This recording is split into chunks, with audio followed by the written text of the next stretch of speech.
उनकी obviously Tata company के size और उनकी कुल संपत्ति के बारे में जानकर होश उड़ जाएंगे आपके। जी हाँ, टाटा कंपनी आज 30 कंपनियों का एक ग्रुप है जिसकी मार्केट वैल्यू सुनकर आप हैरान रह जाएंगे। आज की वीडियो में हम बात करेंगे देश की आन बान शान टाटा कंपनी की, जिनका नाम आज दुनिया के हर कोने पर छाया हुआ है। तो चलिए वीडियो की शुरुआत करते हैं।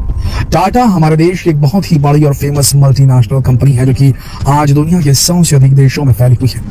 आज भारत की जीडीपी में एक बहुत बड़ा हिस्सा टाटा कंपनी से आता है। इस कंपनी की शुरुआत सन 1868 में जमशेद जी टाटा ने केवल 21,000 रुपयों के साथ की थी। आज इस कंपनी की स्थापना को 154 साल बीत चुके हैं और आज ये कंपनी 30 अलग अलग कंपनियों का एक जॉइंट वेंचर बन चुकी है। अगर इन सभी कंपनियों के जॉइंट मार्केट कैप की बात की जाए तो इन कंपनियों का जॉइंट मार्केट कैप लगभग 23.4 लाख करोड़ के आसपास है और इस कंपनी को 9 लाख से ज्यादा कर्मचारी काम कर रहे हैं। चलिए बात करते हैं टाटा की सबसे ज्यादा मुनाफा देने वाली कंपनियों के बारे में। 9 लाख एम्प्लॉइज हैं। अगर बात मार्केट कैपिटलाइजेशन की हो तो टाटा की सबसे बड़ी कंपनी TCS यानी कि टाटा कंसल्टेंसी सर्विसेज है और आज के समय में इसका मार्केट कैप 12 लाख करोड़ के आसपास है। ये कंपनी IT सेक्टर की जानी मानी कंपनी है। दुनिया भर में एक्सेंचर के बाद ये दूसरे नंबर की सबसे बड़ी टेक कंपनी है। इसका कारोबार 46 देशों में फैला हुआ है और इस अकेली कंपनी में 6 लाख से अधिक लोग काम करते हैं। पिछले साल TCS की कुल कमाई $5 बिलियन के आसपास थी। ये दुनिया की सबसे बड़ी सूचना तकनीकी और बिजनेस प्रोसेस आउटसोर्सिंग सेवा प्रदान करने वाली कंपनियों में से एक है।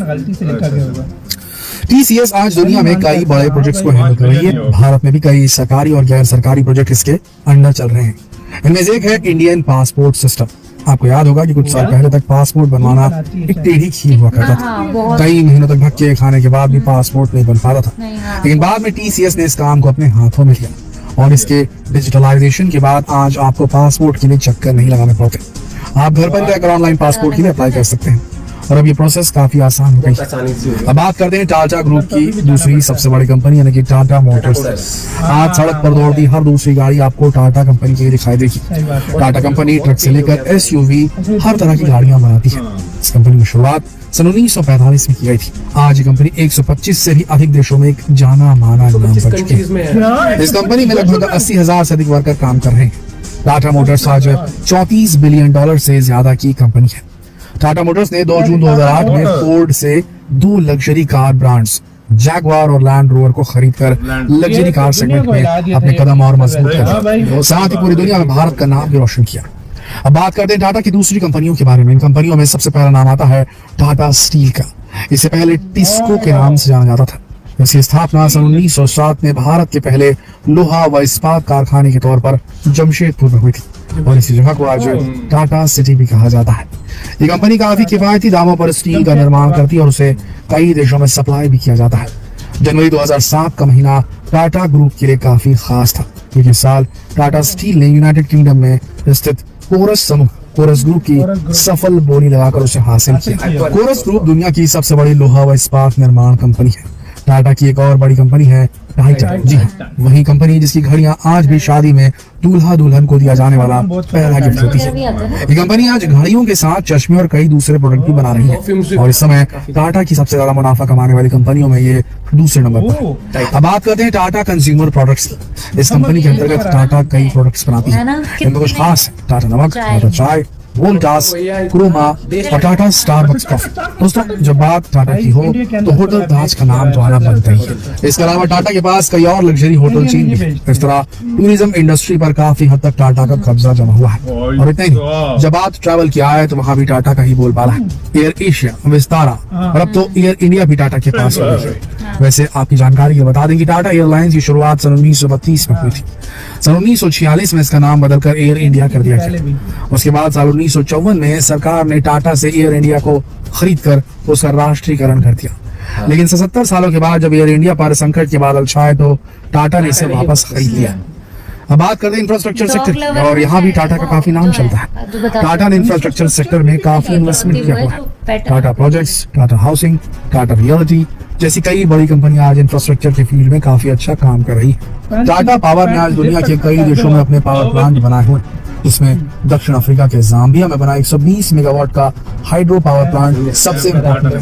यहाँ टाटा ने केवल पावर प्लांट ही नहीं बनाया बल्कि 237 किलोमीटर लंबी ट्रांसमिशन लाइन भी बिछाई है। जिससे इस देश के 10 लाख से भी अधिक लोगों को बिजली मिल पाती है। इसके साथ ही अब टाटा को ये लगा कि आने वाला वक्त ऑनलाइन मार्केट का होगा, तो उन्होंने बिग बास्केट और 1mg को अक्वायर कर लिया ताकि वो कहीं इस सेक्टर में पीछे न रह जाए। इसके साथ ही टाटा ने अपनी नई ऐप टाटा न्यू भी लॉन्च कर दी है, जिससे टाटा की सभी सर्विसेज आपको एक ही प्लेटफॉर्म पर मिल सकती है। दोस्तों, टाटा की बात टाटा के इलेक्ट्रिक व्हीकल्स के बारे में बात किए बिना पूरी नहीं हो सकती। ये एक ऐसा फील्ड है जहां टाटा ने पूरी तरह कब्जा किया हुआ। इलेक्ट्रिक व्हीकल मार्केट का 80% से ज्यादा मार्केट टाटा के पास अभी हाल में भारत में। पिछले साल बेची गई 1,37,000 इलेक्ट्रिक कार्स में से 1,16,000 कार्स केवल टाटा कंपनी की थी। बात अगर एजुकेशन सेक्टर की करें तो इसके लिए तो केवल टाटा मैग्रा का नाम ही काफी है।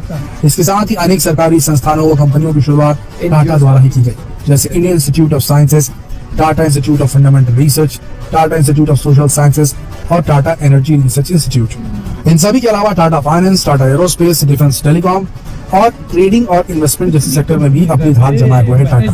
इन सभी कंपनियों से टाटा को साल 2021 में $128 बिलियन की कमाई हुई।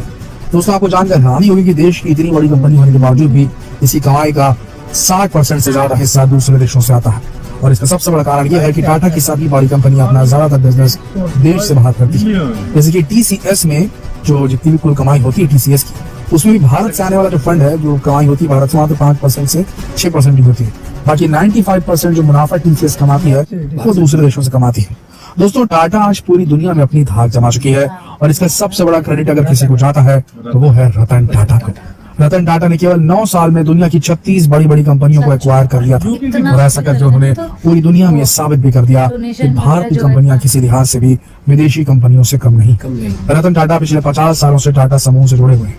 21 सालों तक टाटा समूह के अध्यक्ष रहे, लेकिन 28 दिसंबर 2012 को उन्होंने ये जिम्मेदारी साइरस मिस्त्री को सौंप दी थी। दोस्तों, टाटा कंपनी हमेशा से हमारे देश की शान रही है और इसीलिए हमेशा से रतन टाटा को भारत रत्न देने की बात चलती हुई। इस बारे में आपकी क्या राय है, हमें कमेंट में जरूर बताएं। मैं कितना ज्यादा इतना प्राउड होता है ये ऐसी वीडियोस देख के मतलब इतनी ज्यादा मेहनत उन्होंने की है अपनी लाइफ में। मेहनत का मतलब उन्होंने, मुझे लगता है हर टाइम मेहनत ही वो करते रहते हैं। इतनी ज्यादा मेहनत की, इतनी ज्यादा कंपनीज खोली हैं। शादी भी नहीं उन्होंने की, मतलब उनका कोई बच्चा भी नहीं है। इसी साइड पे है कि मैं कैसे बिजनेस को बढ़ाया जाए। बैठ जाओ तो टाइम लग जाएगा। और अगर